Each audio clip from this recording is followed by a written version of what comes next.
شریعت اسلامیہ کی ایک اصطلاح صف بندی ہے۔ شریعت اسلامیہ کی ایک اصطلاح کیا ہے؟ صف بندی۔ قرآن مجید میں اللہ تعالی نے صف بندی کا ذکر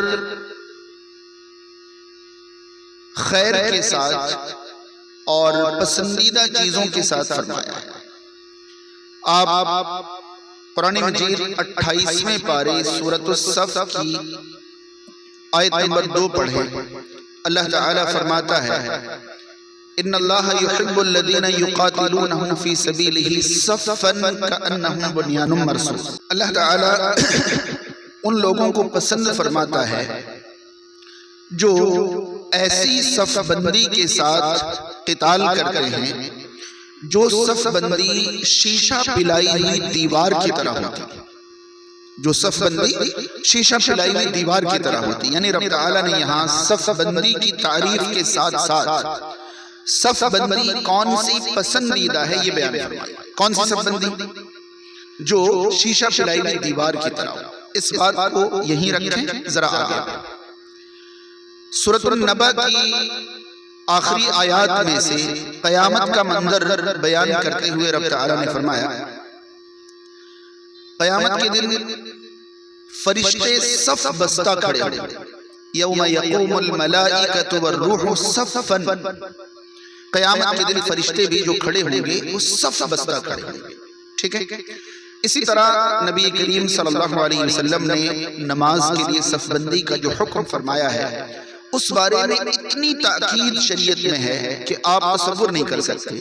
ان میں سے بعض احادیث کا مفہوم احساس دلانے کے لیے میں آپ تک پہنچاؤں کہ نبی کریم صلی اللہ علیہ وسلم شروع دنوں میں جب صحابہ کرام کو باجماعت نماز پڑھاتے تھے شروع اسلام میں، تو باقاعدہ صف کی طرف مقتدیوں کی طرف رخ کر کے کھڑے ہو جاتے، پورا مقتدیوں کی طرف، اور اچھی طرح معائنہ کرتے تھے کہ صفیں ٹھیک ہو گئیں یا نہیں ہو گئیں۔ ضرورت پڑتی تو آپ مصلی چھوڑ کر صفوں کے درمیان جاتے تھے، اور اگر کسی کا سینہ آگے ہوتا تو اسے پیچھے کرتے، کوئی پیچھے ہوتا اسے آگے کرتے، یعنی صف برابر کرتے تھے۔ رسول کریم صلی اللہ علیہ وسلم نے کبھی تو یہ فرمایا صفیں سیدھی کر لیا کرو کیونکہ صفوں کا درست ہونا نماز مکمل ہونے کے لیے ضروری ہے۔ کبھی آپ صلی اللہ علیہ وسلم یہ فرمایا کرتے تھے صفیں درست کر لیا کرو، صفوں کا درست ہونا نماز کا حسن ہے۔ اور صحیح بخاری وغیرہ کے اندر ایک مشہور حدیث ہے جو انتہائی احساس کرنے والی حدیث ہے۔ آپ صلی اللہ علیہ وسلم فرمایا کرتے تھے تم اپنی صفیں درست رکھنا ورنہ اللہ تمہارے دلوں میں اختلاف ڈال دے۔ تم اپنی صفیں درست رکھنا ورنہ اللہ تعالیٰ تمہارے دلوں میں واللہ لتسوین صفوفکم او لیخالفن اللہ بین قلوبکم، صفیں ضرور درست رکھنا ورنہ اللہ تمہارے دلوں میں اختلاف ڈال دے گا۔ رسول کریم صلی اللہ علیہ وسلم کی تعلیمات میں سے ایک تعلیم یہ ہے کہ اگر کسی نے صف کے پیچھے تنہا نماز قائم کر لی، اگر کسی نے صف کے پیچھے اکیلے کھڑے ہو کر نماز قائم کر لی اور اس اکیلے شخص کی صف میں جگہ تھی تو اس کی نماز نہیں ہوتی۔ باقاعدہ صاف الفاظ میں یہ حدیث موجود ہے لا یصلی الصلاۃ من صلی خلف وحدہ، اس طرح سے حدیث ہے کہ جو شخص صف کے پیچھے تنہا نماز پڑھ لے۔ یہاں شارحین حدیث اضافہ کرتے ہیں کہ صف میں جگہ ہونے کے باوجود اگر کسی نے صف کے پیچھے اکیلے نماز پڑھی تو اس کی نماز ہوتی ہی نہیں ہے۔ اب یہ ساری آیات اور احادیث میں آپ تک کیوں پہنچا رہا ہوں، اب میں وہ محسوس کراؤں۔ پہلی چیز یہ کہ صف کا مطلب کیا ہوتا ہے؟ صف کیا مطلب ہے؟ ہم اور آپ جانتے ہیں کہ صف کا مطلب ہوتا ہے قطار بندھنا، ایک دوسرے سے مل جانا، اسے کیا کہتے ہیں؟ صف کہتے ہیں۔ مگر آپ جانتے ہیں کہ صف ہمیشہ کسی نہ کسی کے لیے لگائی جاتی ہے۔ صف ہمیشہ کسی نہ کسی کے لیے بنائی جاتی ہے۔ نماز میں صف بنائی جاتی ہے امام کے لیے، نماز میں صف بنائی جاتی ہے امام کے لیے۔ قیامت کے دن تمام فرشتے صف بنائیں گے رب تعالیٰ کے لیے۔ تو طریقہ صف یہ ہے کہ جن کے لیے صف بنائی جا رہی ہے ان کے اتنے قریب سے صف بنانا شروع کریں کہ اس سے قریب ہونا ممکن نہ ہو۔ یہ باتیں جو میں اب کہہ رہا ہوں ذرا ان باتوں پر تمام لوگ توجہ کریں۔ جن کے لیے صف بنائی جاتی ہے، صف کی شروعات ایسے ہو کہ جن کے لیے صف بنائی جا رہی ہے ان سے جتنا قریب ہو سکے پہلی صف اتنے قریب میں ہو۔ آپ نے محسوس کیا ہے کہ امام کے بعد جو پہلی صف بنتی ہے، اگر وہ امام صاحب سے 10 فٹ 12 فٹ دور پہلی صف بنائی جائے تو کیا وہ صف بندی کے آداب میں سے نہیں؟ اس کے بعد صف کی دوسری قابل غور بات یہ ہے کہ صف میں ایک آدمی کے بعد دوسرے آدمی کے درمیان جگہ نہیں ہونی چاہیے، یعنی صف میں جو لوگ ہیں وہ سب ایک دوسرے سے بہت زیادہ ملے ہوئے ہونے چاہیے، قریب ہونے چاہیے۔ اور تیسری قابل غور بات یہ ہے کہ ایک صف مکمل ہونے کے بعد جو صف لگے وہ اس قدر قریب ہو کہ اس صف اور اس صف کے بیچ میں کوئی جگہ باقی نہ رہے، اور صفوں کے درمیان جگہ چھوڑ کر کوئی صف ہرگز نہیں لگائیں۔ کیا لگتا ہے آپ کو کہ یہ صف بندی اسلام نے صرف نماز کے لیے ہی ضروری قرار دی ہوگی؟ جب بھی ہم کسی محفل میں جاتے ہیں، کسی پروگرام میں جاتے ہیں، تو وہاں بھی لوگ جمع ہوتے ہیں۔ کن کے لیے جمع ہوتے ہیں؟ خطیب کے لیے، مگر خطیب کے لیے، مقرر کے لیے لوگ جمع ہوتے ہیں اور شروعات سب سے اخیر سے کرتے ہیں کہ بھئی اگر 500 گز کی جگہ ہے تو آخری لائن سے صف شروع ہو رہی ہے، یہ اسلام میں پسندیدہ نہیں ہے۔ اس کے بعد آگے جگہ چھوڑ کر پیچھے لوگ بیٹھتے ہیں، یہ پسندیدہ نہیں ہے۔ اور پھر لوگوں کے درمیان جگہ چھوڑ کر پیچھے بیٹھتے ہیں، یہ پسندیدہ نہیں ہے۔ ہونا یہ چاہیے کہ نبی کریم صلی اللہ علیہ وسلم کی ایک حدیث ہمیشہ ہم اپنے ذہن میں رکھیں۔ جو لوگ میری باتوں کو محسوس کر پا رہے ہیں وہ میری باتوں کے بعد جو ہونا چاہیے وہ ابھی سے شروع کر دیں۔ تو ایک حدیث میں آپ کو سناتا ہوں اور اس حدیث کا ہمیشہ خیال رکھیں، آج ہی نہیں ہمیشہ۔ نبی کریم صلی اللہ علیہ وسلم کچھ صحابہ کرام کے ساتھ مسجد میں تشریف فرما تھے۔ آپ صلی اللہ علیہ وسلم مسجد میں، ساتھ میں کچھ صحابی، 3 لوگ آئے اور انہوں نے آپ صلی اللہ علیہ وسلم کی محفل کے ساتھ 3 الگ الگ سلوک کیے، ٹھیک ہے؟ ان میں سے ایک نے جگہ دیکھی اور جو سب سے قریب آگے جگہ ملی وہاں جا کر وہ صاحب کیا ہوئے؟ بیٹھ گئے۔ ایک صاحب نے آگے جگہ تلاش کرنے کی کوشش نہیں کی اور محفل کے بالکل پیچھے بیٹھ گئے، اور تیسرے صاحب اس محفل میں ہی نہیں رکے، وہاں سے چلے گئے۔ نبی کریم صلی اللہ علیہ وسلم، یاد رہے صحیح بخاری کی حدیث ہے، نبی کریم صلی اللہ علیہ وسلم نے صحابہ کرام کو بتایا کہ ابھی جبریل امین نے مجھے 3 لوگوں کے بارے میں بتایا کہ ایک شخص اللہ کی رحمت کے قریب آیا تو اللہ نے اپنی رحمت بھی اس سے قریب کر، ایک شخص تھوڑا سا شرمایا تو اللہ بھی اس سے شرما گیا، پیچھے ہی بیٹھ گیا تو اللہ تعالیٰ بھی اس سے تھوڑا شرمایا، اور ایک شخص اللہ کی رحمت کو چھوڑ کر چلا گیا تو اللہ کی رحمت بھی اس سے منہ موڑ گئی۔ اب یہ ساری چیزیں ہم سنتے ہیں، ہم جانتے ہیں، مگر نہ جانے کیوں ہمیں خطیب کے سامنے آنے میں، مقرر کے قریب آنے میں ڈر لگتا ہے، جبکہ ہم سب لوگ جانتے ہیں کہ مقرر کو جتنے قریب لوگ ملیں گے، آئی کانٹیکٹ والے ملیں گے، ان کی باتوں سے متاثر ہونے والے ملیں گے، باتوں سے جو ہاؤ بھاؤ دکھے گا اس سے مقرر کو اپنی بات سمجھنے سمجھانے میں آسانی ہوتی ہے۔ تو کہیں بھی کبھی بھی کوئی بھی محفل ہو، صف بندی ایسے کریں کہ جگہ کھچا کھچ سامنے سے بھرتے ہوئے شروع ہونی چاہیے، ساری جگہ جو خالی ہے وہ کہاں رہے؟ پیچھے رہے، اور اس طرح سے ہرگز نہ ہو کہ ہم پہلی صفوں میں جانے سے یا آگے جگہ ہونے کے باوجود آگے بڑھنے سے گھبرائیں، کترائیں، پیچھے ہٹیں۔ آپ صلی اللہ علیہ وسلم فرمائے کہ اللہ کی رحمت بھی ان سے شرماتی ہے جو ایسی محفل ہو۔ یہ دین کی محفل ہی تو تھی جس کے بارے میں آپ صلی اللہ علیہ وسلم نے فرمایا کہ ایک شخص ان میں سے شرمایا، اللہ کی رحمت بھی ان سے شرما گئی۔ تھوڑی دیر سے پہنچے گی، آخر تک بھی پہنچے گی انشاءاللہ، کیونکہ پوری محفل کے بارے میں صحیح مسلم کی وہ حدیث ہے جو قرآن کے درس اور قرآن کی افہام و تفہیم کی مجلسوں میں جو بیٹھتے ہیں اللہ تعالیٰ ان پر سکون نازل فرماتا ہے، فرشتے انہیں گھیر لیتے ہیں، اللہ کی رحمت نازل ہوتی ہے، تو پوری محفل میں نازل ہوگی، پوری محفل تک پہنچے گی، مگر پہلے صف والوں کی بڑی فضیلت، صرف نماز میں نہیں، دین کے ہر کام میں جو پہلے صف اول کے صحابہ اکرام کو ہم کہتے ہیں دین کے صف اول کے لوگ، پہلی صف کی بڑی فضیلت ہے۔ ہمیشہ کوشش یہ رہے کہ پہلی صف، نبی کریم صلی اللہ علیہ وسلم کی اس بارے میں ایک آخری بات بتا کر میں اپنی بات کی طرف جاؤں۔ آپ صلی اللہ علیہ وسلم نے صحیح مسلم وغیرہ کی ایک حدیث کے مطابق یہ فرمایا کہ پہلی صف کی فضیلت کا اگر تمہیں اندازہ ہو جائے نا تو پہلی صف حاصل کرنے کے لیے قرآن اندازی کی ضرورت پڑے، اندازہ لگائیے، یعنی کہ پہلی صف کی فضیلت اگر ہم محسوس کر لیں تو پرچی ڈالنی پڑے پہلی صف حاصل کرنے کے لیے. یہاں ہر کوئی چاہتے ہیں پہلی صف میں آپ چلے جائیں, مجھے تو نہیں جانا, میں تو پیچھے ہی صحیح ہوں. جب تک پہلی صف میں جگہ ہو, جب تک یہ فضیلت کسی اور کو نہ دیں, اور محفلوں میں ہمیشہ آگے رہنے کی کوشش کریں. حاضرین, صرف چند منٹ میں ایک چیز محسوس کرانا چاہتا تھا جس کا مجھے حکم ہوا ہے. سورہ حشر کی آیت نمبر 18 اور 19 میں نے آپ کے سامنے پہنچائی تھی. ذرا ان دونوں آیتوں کا آسان لفظ میں ترجمہ دیکھیے اور ان کی گہرائی میں اترنے کی کوشش کیجیے. رب تعالیٰ فرماتا ہے, اے وہ لوگوں جو ایمان لائے ہو, اللہ سے ڈرو اور ہر شخص غور کر لے, دیکھ لے, سوچ لے کہ اس نے کل کے لیے کیا بھیجا ہے, اور اللہ سے ڈرو, بے شک اللہ تمہارے اعمال کی پوری طرح خبر رکھنے والا ہے. یہ آیت نمبر 18 ہے سورۃ الحشر. آیت نمبر 19 میں رب تعالیٰ فرماتا ہے, وَلَا تَكُونُوا كَالَّذِينَ نَسُوا اللَّهَ, اور ان لوگوں کی طرح نہ ہو جاؤ جو اللہ کو بھول گئے, جو اللہ کو بھول گئے. فَأَنْسَاهُمْ أَنفُسَهُمْ, اللہ تعالیٰ نے اللہ کو بھولنے کی وجہ سے ان سے ان کی ذات کو ہی بھلا دیا. آسان لفظوں میں کہیں تو ان لوگوں کی طرح نہ ہو جاؤ جو اللہ کو بھول گئے تو اللہ نے خود ان کو ہی بھلا دیا.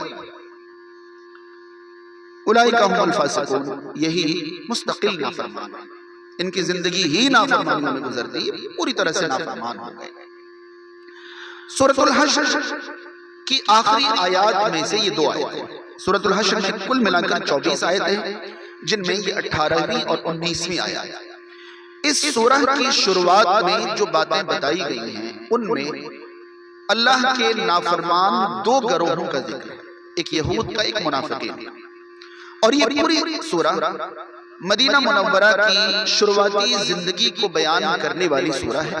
آپ صلی اللہ علیہ وسلم جب مکہ مکرمہ سے مدینہ منورہ ہجرت کر کے پہنچے تھے, تو جب آپ وہاں تشریف لے گئے تو مدینہ کے آس پاس کچھ یہودی بستیاں تھیں جو بڑی ایڈوانس تھی, ہر اعتبار سے, تعلیم کے اعتبار سے اور ٹیکنالوجی کے اعتبار سے, تحفظ کے اعتبار سے. اس زمانے میں یہود جو مدینہ کے آس پاس بسے ہوئے تھے, انہوں نے اپنے آپ کو انتہائی محفوظ قلعوں میں بند کر رکھا تھا. ہر اعتبار سے اس زمانے میں بھی وہ آگے تھے. نبی کریم صلی اللہ علیہ وسلم کو اللہ کا پیغام دنیا میں پہنچانا تھا. آپ نے مدینہ منورہ پہنچتے ہی ان لوگوں سے امن معاہدہ کر لیا تھا, ان سے پیس ایگریمنٹ کر لیا تھا کہ بھئی ہم آپس میں لڑائی جھگڑے نہیں کریں گے, میرا مشن یہ نہیں ہے, میرا کچھ اور ہے. معاہدہ کر لیا تھا. کچھ ہی وقت میں یہود نے معاہدہ توڑ دیا, تو مسلمانوں کے ساتھ مدینہ کے آس پاس کے یہودیوں کے کچھ ٹکراؤ بھی ہوئے, ہوتے ہوتے بچے, اور نتیجہ یہ نکلا کہ کچھ ہی ٹائم میں مدینہ کے آس پاس کے تمام یہودی قبائل کو اپنے قلعے, گھر بار, کھیتی باڑی, مال و دولت سب کو چھوڑ کر چلے جانا پڑا. بنو نذیر تھے, بنو قریظہ تھے, بنو قینقاع تھے, بنو غطفان تھے, اور اخیر میں خیبر تھے جو یہود کی سب سے مضبوط بستی تھی. ان سب کو مدینہ کے آس پاس کے علاقوں کو چھوڑ کر جانا پڑا. ان یہودیوں کو مسلمانوں کے خلاف ابھارنے والے جو تھے وہ مسلمانوں کے درمیان کے منافقین تھے.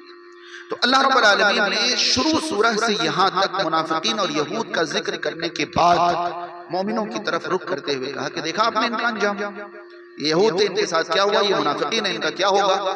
اب آپ کو جس بات کا خیال رکھنا ہے, ایمان والو اللہ سے ڈرو, اور ہر شخص سوچ لے کہ اس نے کل کے لیے کیا بھیجا ہے, اور اللہ سے ڈرو.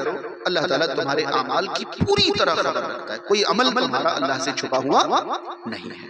پہلے اس آیت کو سمجھیں. ایک بات میں نے اس آیت کے بارے میں نہ جانے کتنی بار آپ لوگوں تک پہنچائی ہے کہ قرآن مجید میں جب بھی اللہ تعالیٰ کسی اہم کام کا حکم فرماتا ہے تو اس حکم سے پہلے یا بعد میں اللہ سے ڈرنے کا حکم بھی دیتا ہے. قرآن کا یہ انداز ہے کہ اے لوگو اللہ سے ڈرو اور ایسا کرو, اے لوگو اللہ سے ڈرو اور ایسا نہ کرو, یا اے لوگو ایسا کرو اور اللہ سے ڈرو وغیرہ وغیرہ. مگر یہ قرآن مجید کی ان آیتوں میں سے ایک ہے جو کہ بالکل نہ کے برابر ایسی آیتیں قرآن میں ہیں. اور یہ آیت کیسی ہے کہ اس آیت میں ایک بات کا حکم ہے اور 2 بار اللہ سے ڈرنے کی تاکید. قرآن مجید میں ایسی آیتیں نہ کے برابر ہیں کہ ایک بات کے لیے اللہ نے 2 بار اللہ سے ڈرنے کا حکم دیا. غور کیجئے لوگوں جو ایمان لائے ہو, اللہ سے ڈرو, یہ پہلے ڈرنے کا حکم دے دیا گیا. اس کے بعد اصل حکم کیا ہے کہ ہر شخص دیکھ لے سوچ لے اس نے کل کے لیے کیا کیا. یہ اصل حکم ہے. اس کے بعد پھر سے کہا گیا اور اللہ سے حکم ایک ہی ہے مگر اللہ سے ڈرنے کا حکم دو بار. اس سے اندازہ لگتا ہے کہ یہ جو جملہ ہے نا کہ ہر شخص دیکھ لے اس نے کل کے لیے کیا بھیجا ہے، یہ ہماری زندگی کا سب سے بڑا مقصد ہے. یہ اللہ تعالیٰ کی طرف سے ہمارے اوپر ڈالے جانے والے احکام میں سے سب سے بڑا حکم ہے. اللہ سے ڈرے بنا کوئی یہ کام کر نہیں سکتا. اگلی آیت میں اللہ تعالیٰ فرماتا ہے کہ ان لوگوں کی طرح نہ ہو جاؤ جنہوں نے اللہ کو بھلا دیا تو اللہ نے ان سے ان کی ذات کو ہی بھلا دیا، ان سے ان کی جانیں ہی بھلا دی، وہ خود کو ہی بھول گئے. نتیجہ یہ نکلا کہ رب تعالیٰ یہ فرمانا چاہتا ہے کہ اپنے آپ کو یاد رکھنے والے، یعنی اپنے آپ کو فائدہ پہنچانے والے، اپنے آپ کا خیال رکھنے والے دنیا میں صرف وہ لوگ ہیں جو اللہ کو یاد رکھنے والے لوگ ہیں. جو لوگ اللہ کو یاد نہیں رکھتے وہ صرف اللہ کو یاد نہیں رکھتے ایسی بات نہیں ہے، اللہ کو یاد نہ رکھنے کی وجہ سے وہ اپنے آپ کو ہی بھول جاتے ہیں. اب سوال یہ ہے کہ ان لوگوں کی طرح نہ بن جاؤ جو اللہ کو بھول گئے. سیدھا سیدھا بھی تو کہا جا سکتا تھا کہ اللہ کو مت بھولو، کہا جا سکتا تھا ان لوگوں کی طرح نہ بن جاؤ. یہ ہماری فطرت کو رب تعالیٰ نے یہاں پر سامنے لا کر رکھا ہے. آپ کو پتہ ہے انسان کو جو لوگ پسند نہیں ہوتے نا ان کی طرح کچھ بھی کرنا انہیں پسند نہیں ہوتا ہے. سمجھ پا رہے ہیں؟ ایک انسان کو کوئی چیز پسند ہو اور اچانک اسے پتا چلے کہ یہ اس کے دشمن کو بھی پسند ہے، وہ کہتا ہے آج تک مجھے یہ چیز پسند تھی مگر اس کو دیکھ رہے اب نہیں کروں گا میں زندگی میں کبھی. ہے انسان کی فطرت یا نہیں؟ تو رب تعالیٰ نے یہ نہیں فرمایا کہ اللہ کو مت بھولو، بلکہ یہ فرمایا کہ ان لوگوں کی طرح نہ ہو جاؤ جو اللہ کو بھول گئے. یعنی اللہ کو بھولنے والے تمہاری نظر میں تمہارے پسندیدہ لوگ نہیں ہیں. جب انہیں پسند نہیں کرتے ہو جو اللہ کو بھولے ہوئے ہیں تو تم بھی ان لوگوں کی طرح مت بن جاؤ. یہ فطرت ہے. یاد رہے علماء کرام نے نصیحتوں کے مواقع پر یہ باتیں نوٹ کرائی ہیں کہ اگر ہم اپنے بچوں کو، اگر ہم اپنے ماتحت کو یا کسی کو بھی کوئی اچھی بات سکھاتے یا بتاتے ہیں تو وہ انداز اختیار کیا جانا چاہیے جو سب سے مؤثر، سب سے اچھا اور سب سے اثر کرنے والا انداز. اندازہ لگائیے کہ کتنا فرق ہے. اللہ کو مت بھول جاؤ اور ان لوگوں کی طرح نہ ہو جاؤ جو اللہ کو بھول گئے. اب پتہ کرتے ہیں کہ وہ کون لوگ ہیں جو اللہ کو بھولے ہوئے. قرآن مجید میں پورا خطاب کرنے کے لیے کھڑا نہیں ہوا ہوں کہ پوری وضاحت کروں، میں صرف اشارہ کرنا چاہتا ہوں. قرآن مجید میں سورۃ المائدہ کے اندر اللہ تعالیٰ نے یہود کے بارے میں فرمایا ہے کہ یہ اللہ کو بھولے ہوئے لوگ. سورۃ النساء میں اللہ تعالیٰ نے نصارہ کے بارے میں فرمایا ہے کہ یہ اللہ کو بھولے ہوئے لوگ. اور سورۃ السجدہ میں اللہ تعالیٰ نے فرمایا کہ کفار جو ہیں وہ اللہ کو بھولے ہوئے. اور یہ بات اللہ تعالیٰ نے سورہ اعراف میں بھی بیان فرمایا کہ اللہ کو بھولے ہوئے لوگ کون ہیں؟ کفار ہیں. اور سورہ توبہ میں اللہ تعالیٰ نے منافقین کے بارے میں فرمایا ہے کہ یہ لوگ اللہ کو بھولے ہوئے. بس سمجھ میں آئی؟ تو اللہ تعالیٰ یہاں یہ فرما رہا ہے کہ ان لوگوں کی طرح نہ ہو جاؤ جو اللہ کو بھول گئے ہیں. اور وہ کون لوگ ہیں؟ یہود ہیں، نصارہ ہیں، کفار ہیں، منافقین. بات سمجھ رہے ہیں؟ اب آپ یہ بتائیے کہ اگر آج کسی مسلمان کے بارے میں یہ کہا جائے تم تو یہودی کی طرح ہو تو ان کو اچھا لگے گا یا برا؟ بہت برا لگے گا. مگر اندازہ لگائیے رب تعالیٰ نے یہی تو فرمایا تھا کہ یہود جو ہیں اللہ کی نصیحتوں کو بھول گئے ہیں اور تم اللہ کو بھول مت جانا، ان کی طرح مت بن جانا جو اللہ کو بھلا. اگر ہم میں سے کسی کو یہ کہا جائے کہ تم تو نصارہ کی طرح ہو گئے ہو تو کتنا برا لگے گا؟ بہت برا لگے گا. مگر ہم کر وہی رہے جو نصارہ کی صفت بتائی گئی ہے. اسی طرح منافقین کے بارے میں اور کفار کے بارے میں بھی رب تعالیٰ نے یہی بیان فرمایا. یاد رہے جو آیت ابھی ہمارے سامنے سورۃ الحشر کی آیت نمبر 19، ان میں تو اللہ تعالیٰ نے یہ فرمایا ہے کہ تم ان کی طرح مت بن جاؤ جو اللہ کو بھولے ہوئے ہیں ورنہ اللہ تعالیٰ تم سے تمہاری جانیں ہی بھولوا دے گا. مگر اور آیات میں یہ ہے کہ جو اللہ کو بھول جائیں گے اللہ ان کو بھول جائے گا. سمجھ پا رہے ہیں؟ جو اللہ کو بھول جائیں گے، مثال کے لیے آپ سورہ اعراف کی آیت نمبر 51 پڑھ سکتے ہیں، سورہ سجدہ کی آیت نمبر 21 پڑھ سکتے ہیں. ان مقامات پر رب تعالیٰ نے یہ فرمایا ہے کہ تم ہمیں بھول گئے تھے، آج ہم تمہیں بھول رہے ہیں. تو یہ بھول کا جو لفظ ہے نا، یہ بھول کا جو لفظ ہے، اللہ تعالیٰ یہ فرمائے گا کہ ہم تمہیں بھول گئے. یہ بھولنے کے دو معنی ہوتے ہیں. ایک معنی اللہ کی شان کے خلاف اور ایک معنی اللہ کی شان کے مطابق ہے. ذرا اس بات کو سمجھیں. اللہ کی شان کے خلاف جو بھولنا ہے وہ ایسا بھولنا ہے، کسی چیز سے انسان غافل ہو جائے تو اسے بھولنا کہتے ہیں۔ اللہ تعالیٰ کبھی کسی چیز سے غافل نہ تھا، نہ ہے، نہ ہوگا۔ تو کسی چیز سے اللہ تعالیٰ غافل ہو جائے، اس معنی میں اللہ تعالیٰ کبھی کسی کو نہیں بھولے گا۔ بھولنے کا دوسرا معنی ہوتا ہے کہ جانتے بوجھتے کسی کو چھوڑ دینا، جانتے بوجھتے کسی کو چھوڑ دینا، اسے جب بھولنے کے معنی میں لیتے ہیں اللہ کی ذات کے لیے بھولنے کا یہ معنی ہے۔ کیا مطلب؟ تم نے دنیا میں میری مرضی کو بھلا دیا تھا، تم نے دنیا میں میری شریعت کو بھلا دیا تھا، تم نے دنیا میں میرے قانون کو، میرے دین کو، میرے احکام کو، میری مرضی کو بھلا دیا تھا۔ آج میں تمہیں بھلا رہا ہوں، یعنی آج جو تمہیں چاہیے مجھے اس کی کوئی پرواہ نہیں۔ آج تم سکون مانگو گے نہیں ملے گا، کھانا مانگو گے نہیں ملے گا، پانی مانگو گے نہیں ملے گا، راحت مانگو گے نہیں ملے گی، صرف تکلیف ہی تکلیف ہوگی۔ دنیا میں تم میرے احکام بھول گئے، آج ہم تمہیں بھول رہے ہیں۔ یاد رہے یہ بھولنا غفلت والا بھولنا نہیں ہے۔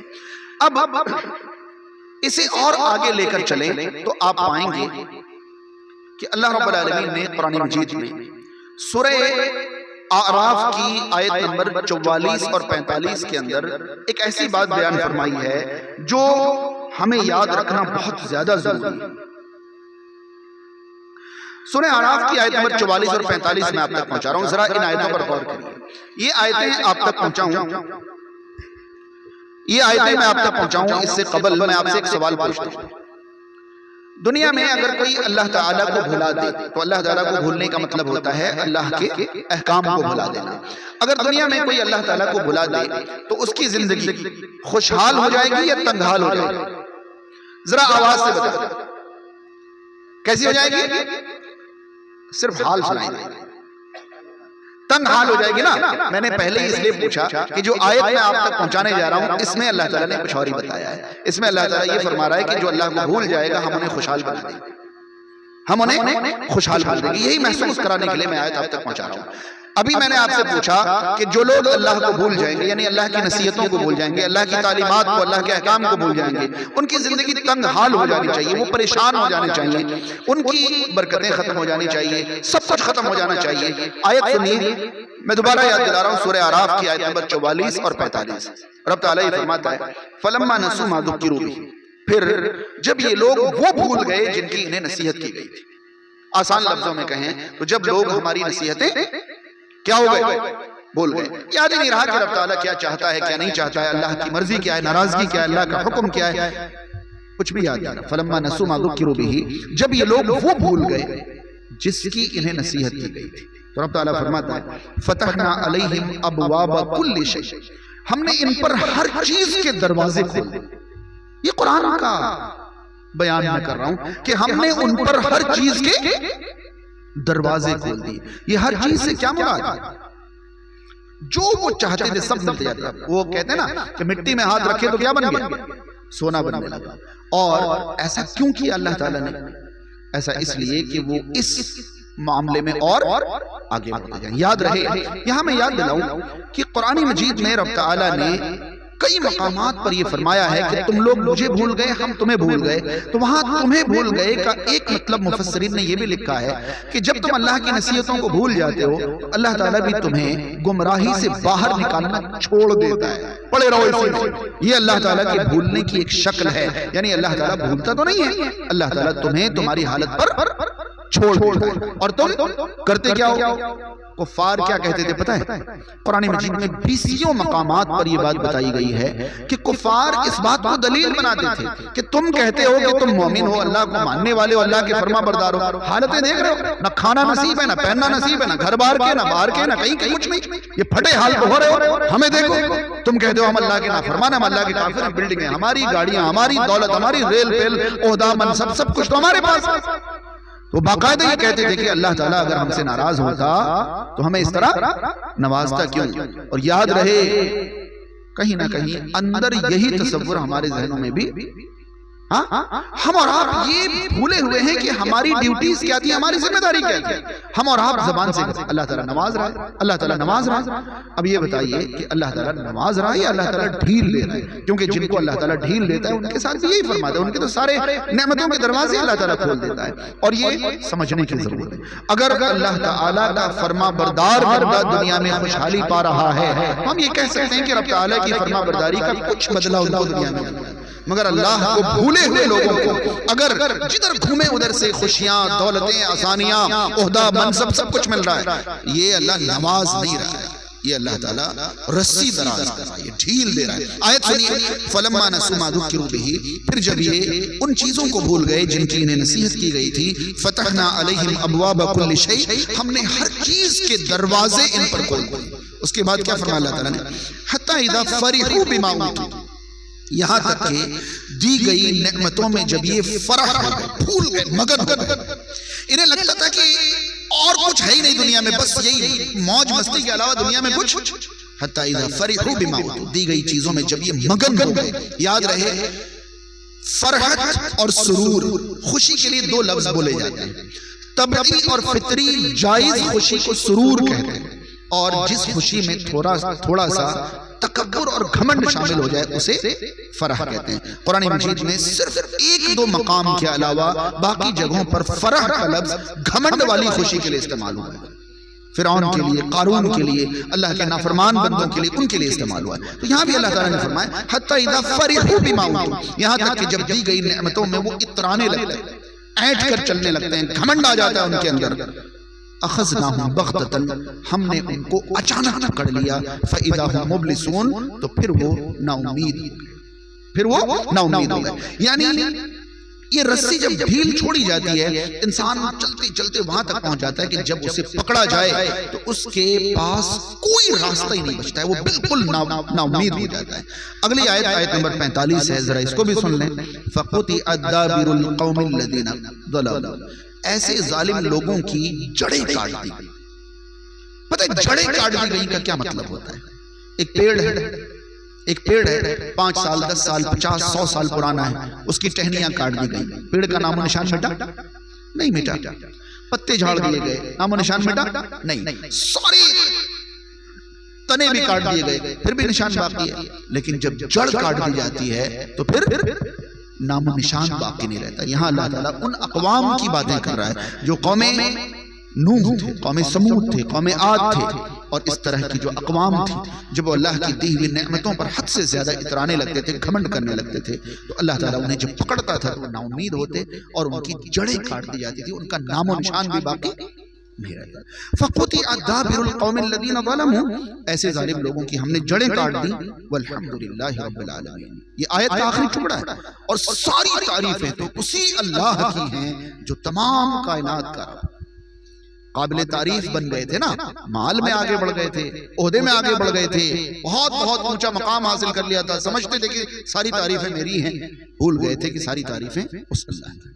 اب یہ ساری باتوں کا خلاصہ کیا ہے، اسے جاننے کے لیے میں ایک چیز آپ تک پہنچاؤں. رب تعالیٰ نے انسان کو سب سے بہترین بناوٹ پر پیدا فرمایا. شک ہے کسی کو کچھ؟ وَلَقَدْ خَلَقْنَا الْإِنسَانَ فِي احسن تقویم.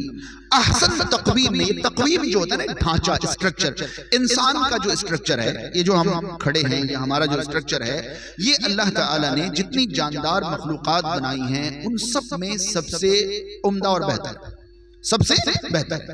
اللہ تعالیٰ کی مخلوقات میں سے 2 مخلوق تو ہمیں دکھتی نہیں ہیں، جن اور فرشتے ہمیں دکھائی نہیں دیتے. ہمیں نہیں معلوم ان کی بناوٹ کیسی ہے اور وہ کس طرح بنائے گا، ہمیں نہیں معلوم. لیکن کیا یہاں پر کوئی ایک آدمی بھی ایسا ہے جو ایسی کسی مخلوق کی طرح ہو جانا چاہتا ہو جو ہمیں دکھائی دے رہا ہے؟ جو مخلوقات ہمیں دکھائی دیتی ہیں ان مخلوقات میں سے کسی مخلوق کی طرح بن جانا چاہتا ہو کہ اللہ نے مجھے یہ کیوں نہیں بنایا؟ ہاں، کوئی ایسا انسان آپ نے کبھی دیکھا ہے؟ نہیں آئی بات سمجھ. ایک انسان کو گھوڑا بے حد پسند ہوگا، لیکن اگر اس کو گھوڑا کہہ دیں تو غصہ آ جائے گا، خوشی نہیں ہوگی. بات سمجھ رہے ہیں؟ کیونکہ اسے گھوڑا ملکیت میں لینا پسند ہے، گھوڑا بن جانا پسند نہیں ہے. آگئی بات سمجھ میں؟ ایک آدمی کو اور بھی بہت ساری چیزیں، بہت ساری جاندار چیزیں پسند ہو سکتی ہیں، مگر وہ بن جانا پسند نہیں کرے گا. یہ مطلب ہوتا ہے کہ انسان کو ہم نے سب سے بہترین بناوٹ پر پیدا کیا ہے، یعنی انسان کے علاوہ کچھ اور بننا پسند نہیں کرتا ہے. وہ چاہتا ہے کہ وہ انسان ہے اور انسان ہی رہے، یعنی انسان کی خلقت سب سے مکمل ہے، سب سے احسن ہے. بات سمجھ میں آ گئی؟ مگر اس کے باوجود اللہ رب العالمین نے انسان کے اندر کچھ ایسی چیزیں رکھی ہیں، انسان کے اندر اللہ تعالیٰ نے کچھ ایسی چیزیں رکھی ہیں جن کے بارے میں کئی بار انسان یہ سوچتا ہے کہ کاش میرے اندر یہ چیز نہیں ہوتی تو مزہ آ جاتا. کئی بار انسان سوچتا ہے، حالانکہ رب تعالیٰ کا فرمان ہے کہ ہم نے تمہیں احسن تقویم پر پیدا کیا ہے، پھر بھی انسان سوچتا ہے کاش کہ یہ چیز میرے اندر نہیں ہوتی. مثلا انسان بھول جاتا ہے، اور میں اسی عنوان کو آپ تک پہنچا رہا ہوں، اللہ کو بھول جانے والے. تو انسان کے اندر احسن تقویم پر تخلیق کے باوجود ایک چیز اللہ نے رکھی ہے کہ انسان بھولتا ہے. ٹھیک ہے؟ اب اگر آپ دیکھیں تو ہر شخص یہ سوچتا ہے کاش کہ میں کوئی چیز کبھی نہیں بھولتا، مگر تصور کیجئے کہ اگر انسان کے اندر اللہ نے بھولنے کی صفت نہ رکھی ہوتی تو انسان زندہ نہیں رہ پاتا، انسان زندگی نہیں گزار پاتا. بات سمجھ آ رہی ہے؟ میں دو مثالیں مختلف دے کر یہ بات سمجھانا چاہوں گا. دو مثالیں مختلف دے کر اگر انسان بھولتا نہیں تو اس کی زندگی کیسی ہوتی میں آپ کو محسوس کراتا ہوں. اگر آج انسان کو زندگی کی سب سے بڑی خوشخبری مل جائے تو انسان کی اندرونی کیفیت کیسی ہو جاتی ہے؟ وہ ہوا میں مکے مارنے لگتا ہے، چیخنے چلانے لگتا ہے، سبحان اللہ الحمدللہ کچھ بھی کہتا ہے، سجدہ کرتا ہے. اور اس دن کوئی کہے آج کھانا وانا نہیں، آج دل ایسے بھرا ہوا ہے، بالکل پیٹ بھرا ہوا ہے یا نہیں؟ اب یہ بتائیے کہ خوشی کے یہ لمحات جس وقت پہلی بار اس شخص کو خوشی کی خبر ملی تھی، اس وقت جو کیفیت ہوئی تھی، ہر منٹ اور گھنٹے کے بعد یہ کیفیت دھیرے دھیرے مدھم ہوتی چلی جاتی ہے. اب یہ بتائیے کہ خوشی کے وقت جو اس انسان کا حال تھا، اگر وہ اس خوشی کے پہلے لمحے کو بھول نہیں پاتا تو زندگی بھر ناشتہ رہ جاتا، کودتا پھاندتا رہ جاتا. نارمل کب ہوتا، وہ کام کب کرتا، کر ہی نہیں پاتا وہ کبھی. بات سمجھ رہے ہیں؟ پہلی بار خوشی ملی اور اس کیفیت وہ کبھی بھول ہی نہیں پا رہا. اور اس کو برعکس کر لے، انسان کو انتہائی نامناسب حالت میں کوئی سخت غم کی خبر سنا دی اور اس غم کی خبر کے وقت میں وہ اپنے آپ کو بھول جاتا ہے.